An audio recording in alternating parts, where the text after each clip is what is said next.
사도행전 20장 1절에서 12절 말씀이야, 조이야. 바울 할아버지는 여러 도시를 여행하면서 예수님을 믿는 제자들에게 용기를 듬뿍 북돋아 주셨어. 원래는 배를 타고 시리아로 가려고 했는데 나쁜 사람들이 바울 할아버지를 해치려고 몰래 꾸민 음모를 알게 되어서 안전한 다른 길로 돌아가게 되었단다.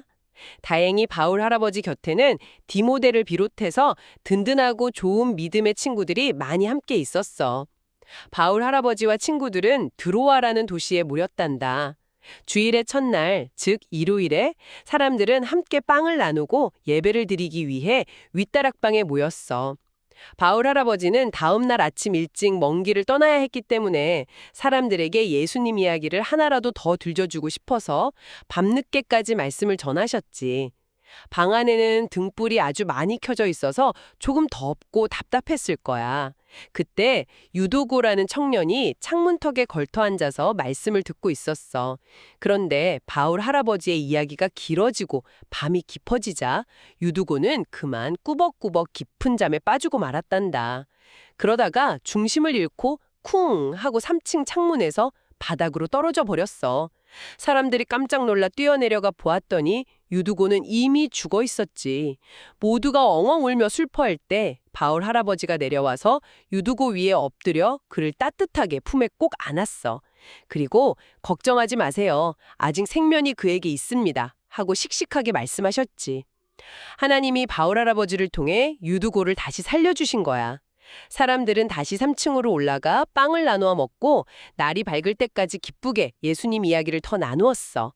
다시 살아난 유두고를 보며 사람들은 마음속에 엄청나게 큰 위로와 기쁨을 얻었단다. 네. 오늘 우리 간송을 듣고 있는 조이 그리고 곁에 함께 계신 부모님, 방금 할아버지께서 들려주신 성경 사도행전 20장의 이야기 다들 잘 들으셨죠? 안녕하세요. 저는 오늘 여러분과 함께 이 다이나믹한 사건의 배경을 꼼꼼히 살펴보고 그 안에 담긴 진짜 의미를 파헤쳐볼 가이드입니다. 안녕하세요. 오늘의 미션은 아주 분명합니다. 그저 한 청년이 설교 듣다가 창문에서 떨어진 막 좀 아찔한 해프닝 같지만 이게 왜 초대교회 역사에서 가장 위대한 생명의 기적 중 하나로 기록됐는지 알아보는 거거든요. 근데 저는 이 이야기를 들으면서 가장 먼저 든 생각이 그 바울 할아버지와 사람들의 열정에 정말 감탄했어요. 여러분, 다음 날 일찍 떠나야 하는데도 밤늦게까지 말씀을 전하고 듣는 그 열정이 대단하지 않나요? 아, 그렇죠. 엄청난 열정이죠. 솔직히 저는 약간 일찍 자고 푹 쉬는 게 상식적이지 않나. 왜 굳이 자정까지 설교를 하셨을까? 그게 좀 궁금하더라고요. 그게 현대인의 시각으로 보면 당연히 그렇게 생각할 수 있죠. 근데 그 당시, 그러니까 1세기 로마 제국의 문화를 좀 살펴볼 필요가 있어요. 본문에 주일의 첫날, 즉 일요일이라고 했잖아요. 네, 일요일이면 보통 우리가 학교다 회사 안 가고 쉬는 날이니까요. 맞아요. 우리는 휴일로 생각하는데 당시 로마 사회에서 일요일은 주말이 아니라 일주일이 시작되는 첫 번째 평일이었어요. 아, 평일이요? 그럼 쉬는 날이 아니었네요? 그렇죠. 정상적으로 막 노동을 해야 하는 날이었던 거죠. 세상에.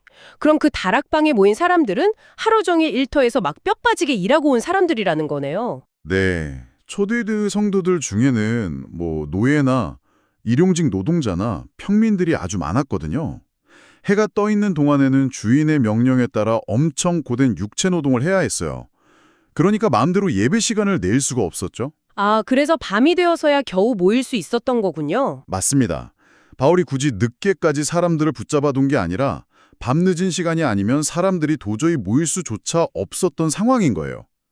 게다가 바울은 내일 떠나야 하니까 언제 다시 볼지 모르는 그 애틋함이 아주 긴 설교로 이어진 겁니다. 아, 그렇게 생각하니까 그 늦은 시간에 하루 종일 중노동을 하고 모인 거잖아요. 유두고라는 청년이 왜 꾸벅꾸벅 졸았는지 단번에 이해가 가네요. 그렇죠. 그냥 설교가 지루해서 딴청 펴온 게 아니라 육체적인 한계에 부딪힌 거죠. 근데 여기에 더해서 유두고가 졸 수밖에 없었던 물리적인 이유도 하나 더 있어요. 물리적인 이유요? 네. 그 당시 사람들이 모였던 윗다락방의 구조랑 환경을 좀 상상해 봐야 하는데요. 보통 가난한 사람들이 사는 좁고 천장의 낮은 방이었을 거예요. 근데 더 중요한 건 본문이 콕 집어서 언급한 수많은 등불입니다. 아, 전기가 없으니까 올리브 기름을 태우는 등불을 썼을 텐데. 맞아요. 사람들이 꽉 찬 좁은 다락방에서 수많은 기름 등불이 막 타오르고 있었다면 어땠을까요? 그러면 산소도 막 엄청 패워 없앴을 테고 매연에다가 덥고 답답했겠네요. 완전히 수면제 환경 아닌가요? 정확합니다. 그 불완전 연소로 인한 매연이랑 이산화탄소도 방 안을 꽉 채웠을 거예요. 게다가 열기는 위로 올라가잖아요. 아, 사람들의 체온까지 합쳐져서 엄청 숨막혔겠어요. 네, 그래서 하루 종일 노동에 지친 유두고는 어떻게든 정신을 좀 차려보려고 가장 시원한 공기가 들어오는 창문턱에 걸터 앉았던 겁니다. 아, 살려고 어떻게든 말씀 좀 들어보려고 발버둥을 친 거였군요. 맞아요. 하지만 산소가 부족해지고 밤은 깊어지니까 생리적으로 깊은 잠에 빠질 수밖에 없었던 거죠. 진짜 유두고의 상황에 너무 공감되고 짠하네요. 숨 막히는 열기를 이겨내면서 창가에 앉았는데 그 쏟아지는 졸음을 인간의 힘으로는 도저히 참을 수가 없었던 거잖아요. 그렇죠. 근데 그러다가 결국 3층 창문 밖으로 떨어지는 끔찍한 비극이 발생하고 말았어요. 3층이면 대략 9m가 넘는 높이인데 떨어졌을 때 상황이 어땠나요? 사람들이 쿵 소리에 깜짝 놀라서 뛰어내려가 보았을 때 누가 아주 명확하게 이미 죽어 있었다고 진단합니다. 단순한 기절이 아니라 진짜 직사한 거죠. 세상에. 방금 전까지 함께 예배드리던 형제가 그것도 은혜로운 말씀 시간에 그렇게 싸늘하게 식어버렸으니 사람들의 충격이 정말 어마어마했을 것 같아요. 엄청난 혼란이 왔겠죠. 왜 하나님이 말씀을 듣고자 하는 이 청년을 안 지켜주셨을까? 막 이런 의심마저 들 수 있는 끔찍한 위기 상황이었어요. 그러니까요. 모두가 엉엉 울고 막 절망의 나락으로 떨어져 있을 때 저는 바울의 행동이 진짜 경이롭게 느껴지더라고요. 어떤 부분에서 그렇게 느끼셨나요? 마치 병원 응급실에서 심장이 멈춘 환자를 보고 모두가 막 이제 끝났어, 가망이 없어 이러면서 절망하고 포기한 순간 가장 확실한 희망을 선언하는 위대한 의사답달까요? 와, 아주 적절하고 아름다운 비유네요. 네, 당황하지도 않고 곧장 뛰어내려가서 유두고를 꼭 안고 생명이 있다고 선언하잖아요. 정말 위대한 영적 의사의 모습이죠. 하지만 여기서 우리가 잊지 말아야 할 제일 중요한 핵심이 있어요. 바울 개인에게 무슨 마법 같은 능력이 있었던 게 아니라는 겁니다. 아, 바울이 스스로 살려는 게 아니라 하나님이 하신 일이라는 거죠? 맞습니다. 바울이 유두고를 품에 안았을 때 하나님께서 바울을 통해 생명을 다시 불어넣어 주신 거죠. 이 무섭고 슬픈 사고가 어떻게 초대교회 사람들에게 엄청난 위로로 바뀌었는지 그 이유를 보셔야 해요. 아, 단순히 사고가 수습돼서 다행이다. 이런 차원이 아니었군요. 네, 하나님께서 유두고를 살리심으로써 아주 중요한 진리를 증명하신 겁니다. 바로 우리가 믿는 예수님이 죽음을 이기신 부활의 주님이시자 생명의 주인이라는 사실을 굳게 믿게 해주신 거예요. 와, 언제 핍박받고 죽을지 모르는 두려움 속에 살던 사람들에게 죽었던 사람이 살아나는 걸 직접 보여주신 거네요. 그렇죠. 우리의 생명이 진짜 그분 손에 있구나. 이걸 영원 깊숙이 깨닫게 된 거죠. 심장이 멈춘 청년이 다시 숨을 쉬게 된 물리적 기적을 넘어서 그 자리에 모인 사람들의 믿음을 아주 단단하게 세워준 은혜의 사건이었군요. 자, 이렇게 사건의 전말을 살펴보고 나니 저는 자료를 읽으면서 가장 소름 돋았던 부분으로 넘어가고 싶어요. 이름에 관한 부분이죠? 네, 바로 오늘 이야기의 주인공인 유두고라는 청년의 이름 말이에요. 여러분, 보통 성경 인물들의 이름에는 그 사람의 삶을 대변하는 특별한 뜻이 담겨 있잖아요. 전문가님, 이 유두고라는 이름에는 어떤 뜻이 숨겨져 있나요? 그게 바로 이 역사적 사건을 깊은 묵상으로 이끌어주는 포인트인데요. 헬라어 원어로 에우티코스라고 합니다. 에우는 좋은, 튜케는 운이나 운명을 뜻해요. 즉, 놀랍게도 운이 좋은 사람, 다행스러운 사람이라는 뜻입니다. 와, 운이 좋은 사람이라는 뜻이라니 정말 놀랍네요. 그쵸? 아주 역설적이죠. 아니, 상식적으로 생각해 보세요. 예배 시간에 졸다가 떨어져 죽은 사람이 세상에서 제일 억울하고 운이 나빠 보이잖아요. 근데 어떻게 이름이랑 반대로 비극으로 끝나지 않고 진짜 그 이름에 걸맞은 삶이 된 건지 너무 신기해요. 고대 로마에서 에우티쿠스라는 이름은 보통 노예들에게 제발 앞으로는 평탄하게 운 좋게 살아보라고 지어주던 이름이었어요. 근데 하나님이 일하시는 방식은 세상의 운과는 완전히 다릅니다. 세상의 눈에는 비참해 보였지만 영적으로는 달랐다는 말씀이시죠? 맞습니다.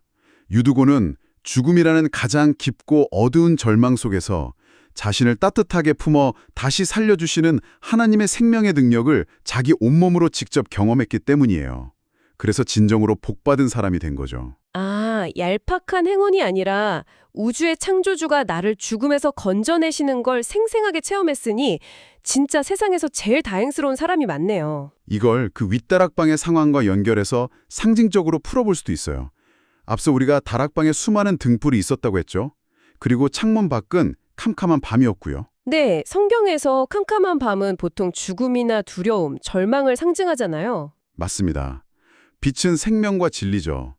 유두고는 인공적인 빛이었던 등불을 떠나서 캄캄한 창문 밖 어둠, 즉 죽음으로 떨어졌어요. 무서운 사망의 어둠이 유두고를 완전히 삼켜버린 거네요. 하지만 어떻게 됐나요?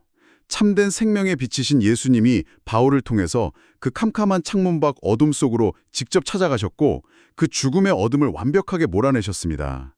세상의 어떤 절망적인 어둠도 예수님의 생명의 빛 앞에서는 흔적도 없이 사라진다는 걸 보여주신 거예요. 그래서 되게 벅차오르네요. 우리 조이나 이 방송을 듣고 계신 부모님들도 살아갈 때 유두고처럼 캄캄한 밤을 만날 때가 있잖아요. 내 힘으로 어쩔 수 없는 깊은 좌절감 같은 거요. 네, 누구나 영적으로 지쳐서 어둠 속으로 떨어지는 경험을 하죠. 하지만 이 이야기는 확실하게 말해줍니다. 우리가 넘어진 그 가장 낮은 바닥까지 예수님의 따뜻한 생명이 찾아와서 우리를 품어주신다는 사실을요. 와, 진짜 큰 위로가 되네요. 자, 그러면 이제 이 묵상을 우리 조이의 일상 속으로 특히 우리가 매주 드리는 예배의 자리로 좀 가져와 볼게요. 사실 우리 청취자 여러분, 가끔 유두고처럼 예배 시간에 졸음이 오거나 딴 생각이 나서 꼼지락거릴 때가 있죠. 하하, 어른들도 가끔 그러는데요, 뭐. 특히 하루 종일 뛰어놀고 배우는 어린이 친구들은 유두고처럼 피곤함이 똑같이 찾아올 수 있어요. 맞아요. 가만히 앉아 있는 게 되게 지루하고 힘들 수 있죠. 하지만 오늘 우리가 이 사건을 통해 배운 걸 기억해야 해요. 바울이 왜 그렇게 절박하게 밤을 새워가며 말씀을 전했는가? 그 핵심을 봐야 합니다. 그 말씀 안에 죽은 사람도 다시 뛰게 만드는 예수님의 생명이 듬뿍 담겨 있기 때문이잖아요. 정확합니다. 예배는 그냥 좋은 이야기 듣는 지루한 시간이 아니에요. 하늘에서 내려오는 생명을 내 영혼에 공급받고 어둠을 몰아내는 빛을 채우는 생존의 시간인 겁니다. 그러니까 장난치려는 마음은 훌훌 버려야겠죠. 맞아요. 그 귀한 생명의 말씀이 그냥 스쳐가지 않게 집중해야겠어요. 자, 여러분, 우리 다 같이 이렇게 한번 씩씩하게 다짐해 볼까요? 저는 생명을 주시는 하나님의 말씀을 들을 때 두 눈을 반짝반짝 크게 뜨고 귀를 쫑긋 세우는 예쁜 예배자가 되겠습니다. 와, 아주 훌륭한 결단입니다. 근데 여기서 한 가지 절대 놓치면 안 될 은혜의 원리가 남아 있어요. 우리가 방금 조이랑 같이 훌륭한 다짐을 했지만 우리는 여전히 연약한 인간이잖아요. 아, 그렇죠. 예쁜 예배자가 되려고 노력해도 또 깜빡 돌거나 유두고처럼 떨어지는 실수를 할 수도 있죠. 맞아요. 근데 그때 하나님이 유두고에게 어떻게 하셨는지를 다시 떠올려 보세요. 생각해보니까 세상의 이치라면 거봐라, 예배 시간에 감히 졸다니도 벌 받은 거다. 이렇게 정죄하는 게 맞잖아요. 네. 근데 창조주 하나님은 실수해서 떨어졌을 때 혼내지 않으셨습니다. 오히려 제일 밑바닥으로 찾아가서 따뜻하게 껴안아 주셨고 다시 살려주셨죠. 맞아요. 하나님은 정말 세심하고 따뜻하신 분이군요. 우리가 예배에 집중하려고 노력하다가도 실수해서 넘어지고 부접한 모습을 보일지라도 우리를 혼내기보다 따뜻하게 안아 다시 살려주시는 크신 사랑의 하나님이시네요. 바로 그겁니다.